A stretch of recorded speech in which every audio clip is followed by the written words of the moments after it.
Something's rotten in the state of East Africa. Imagine you post a funny video online, a skit, maybe a meme. Next thing you know, you're not just cancelled, you're arrested. Or imagine you go to a political rally, not to cause trouble, but just to listen. Suddenly, there's tear gas in the air, shots are fired, and the person on stage is dragged away accused of treason. This isn't the plot of some dystopian movie. This is the reality for people in Tanzania and Uganda right now.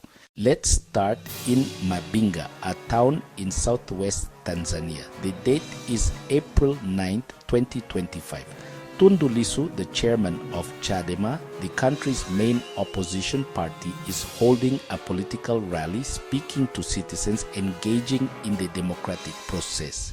But in Tanzania, this simple act was treated as a declaration of war. The police descended on the rally not to keep the peace, but to shatter it. He was immediately put on the road for a grueling 1,000-kilometer journey to Dar es Salaam, driven through the night, away from his supporters and away from his legal team.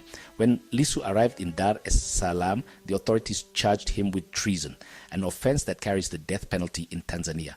In May 2025, the Tanzanian government announced it had wiped over 80,000 online accounts from the internet. This wasn't a glitch or a server crash, it was a deliberate state-sanctioned digital purge. The official justification was protecting the mental health of children by removing unethical content.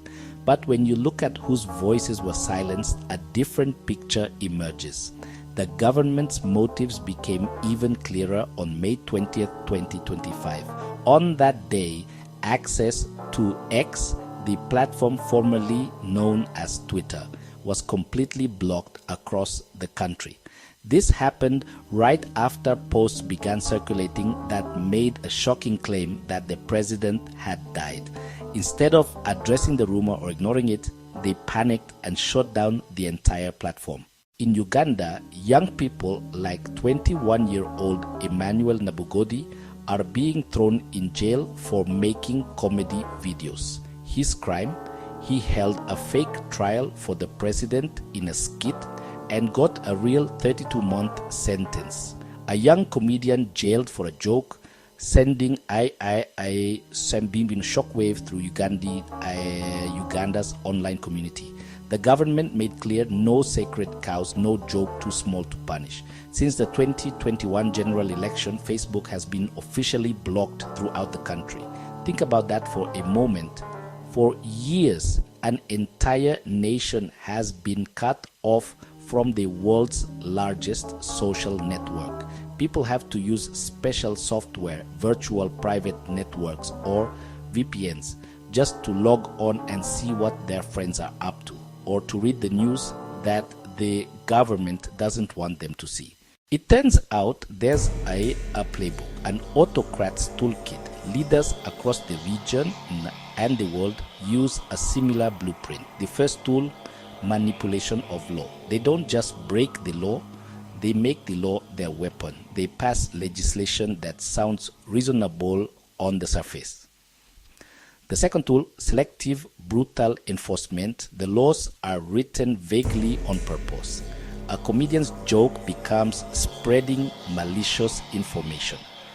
An opposition rally becomes treason.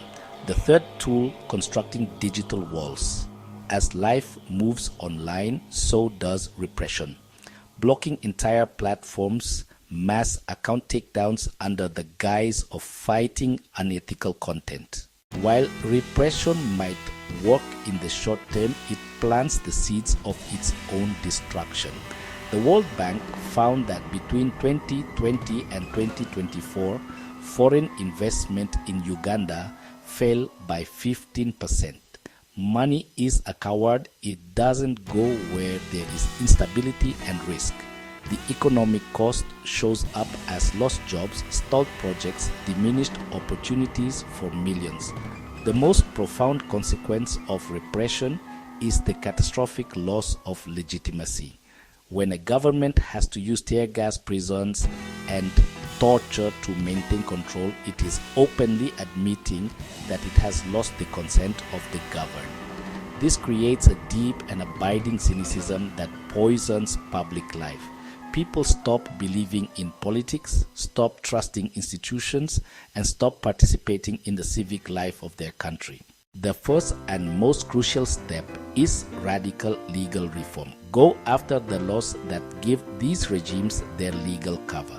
Uganda's Public Order Management Act, Tanzania's Cyber Crimes Act. These laws are weapons of oppression, not tools for order.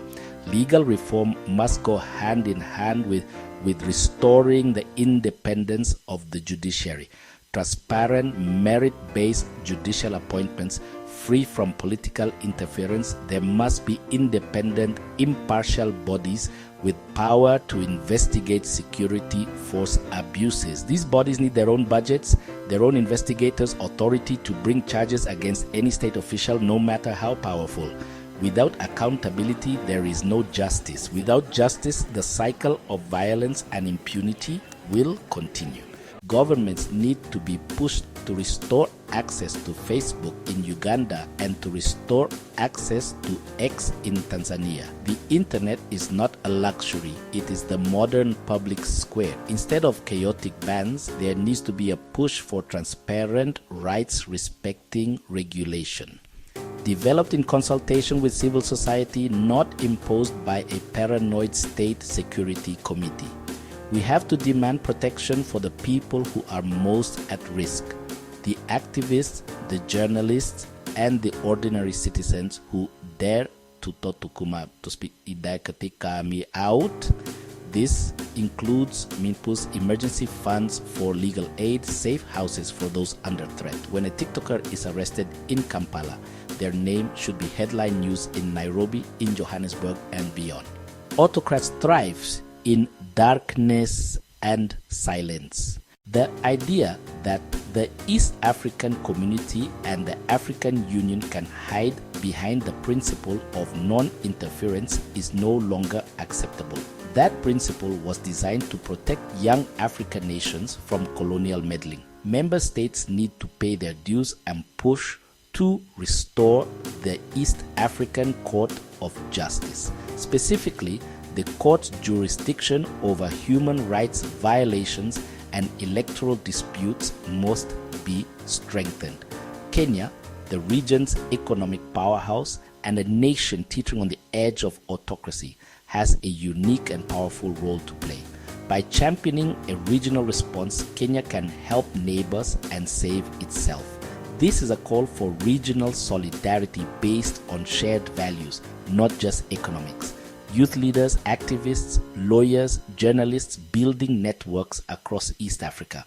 The choice is clear. It is a choice between a neighborhood consumed by conflict and decay or a community built on the enduring power of freedom.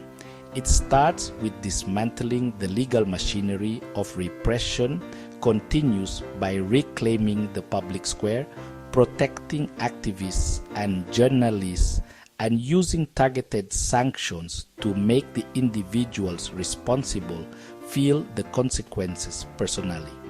Ultimately, the power to choose this better path lies with the people of East Africa and the regional bodies that claim to represent them. The East African community cannot remain a club for presidents to protect each other while their citizens suffer. The time to act is not tomorrow. It is now. The fate of 110 million people in Tanzania and Uganda is not theirs alone. Their struggle is a test for the entire East African project.